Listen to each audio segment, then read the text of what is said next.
Right, well, we've got our reporters, we've got an instant mystery guest, you know, Kenneth Williams, the mad nutter in the Carry On films. Sorry about the shopping, Kenneth. Yes, You'll be yes, I through in a know, minute. Annie. You might have smashed my eggs. I daresn't look in and see if there's a terrible mess in there. So who's got a question?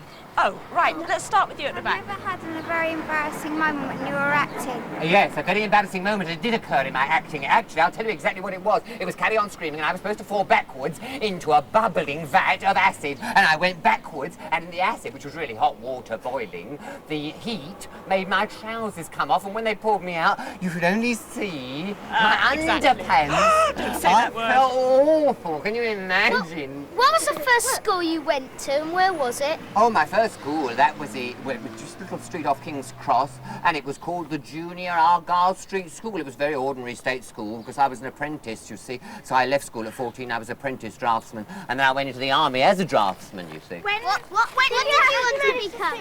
What did What did you want to become before? I wanted to become a draftsman. I thought I was going to be a very good draftsman, drawing maps, you see. And I did draw maps for the army, but then when the war finished, they said you could do something else, so I went into army entertainments, and that's what started it all off.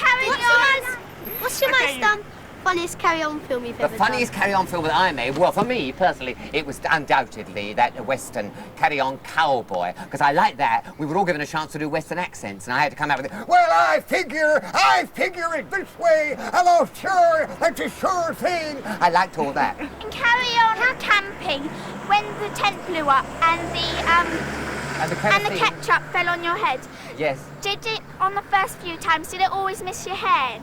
Yes, you're absolutely right. Do you know something about filming then, do you? Yes, it does often go wrong. No, they got that right only on the take. They kept saying, you know, oh, well, leave it, because it kept going wrong. Then on the take, it did go right. But it's very tricky to get it to go right, absolutely right, because, you know, it's that colouring thing. Because otherwise, you know, they wanted a very, what do you call it, red look for blood. And sometimes when the tomato ketchup's thin, it doesn't look like blood at all, does it? How did you get to be a film star? How did I get to be a film? Oh, I'm not a film star. I'm just I'm a film celebrity, I think is the correct term. I got from a show I was doing in the theatre, and they came backstage and said, we liked your performance in this. I was doing a review with Maggie Smith. It was called Share My Letters.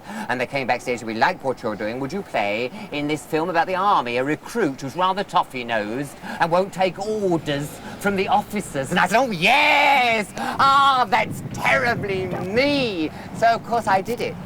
Did you want to become?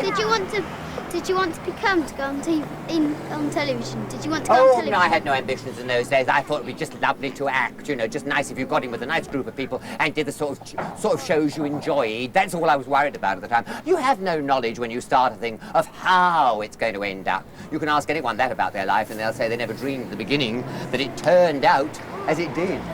What about audition? Auditions, yes, you're quite right. That's a very good question. We had lots of auditions. I had to go onto the stage and they said, Carla, what do you do? Very daunting voices, you know. What do you actually do? And you always had to do something. I used to do monologues or a speech from a famous play. Good thing to do is a speech like something descriptive, say, from Shakespeare. A bit like Ena Barber's The Barge. She sat in like a burnished throne, burned on the water. You know, all that sort of stuff. I can't imagine you doing a straight part. Oh, yes, I've done lots of straight parts. Yes, I did. The Dauphin. My first part in London was the Dauphin in St. John's with Siobhan McKenna. What was the funniest thing you ever did? The funniest thing was an accident, actually. I had to run onto the stage, and Tony Hancock had to say, what are you doing? And I had to say, I am sprinkling woofle dust to kill the wild elephants. And when I came, and he was supposed to say, well, there are no wild elephants around here, and then I would have said, no, well, this isn't real woofle dust, you see. I laugh because I think of it. But when I came on, he didn't ask me. I was sprinkling the dust. I was sprinkling like mad, but he didn't ask me. So I went up to him and I said, ask me what I am. And he said, we all know what you are, dear, and got a huge laugh, and I never got the rest out. Kenneth, we've got to stop now.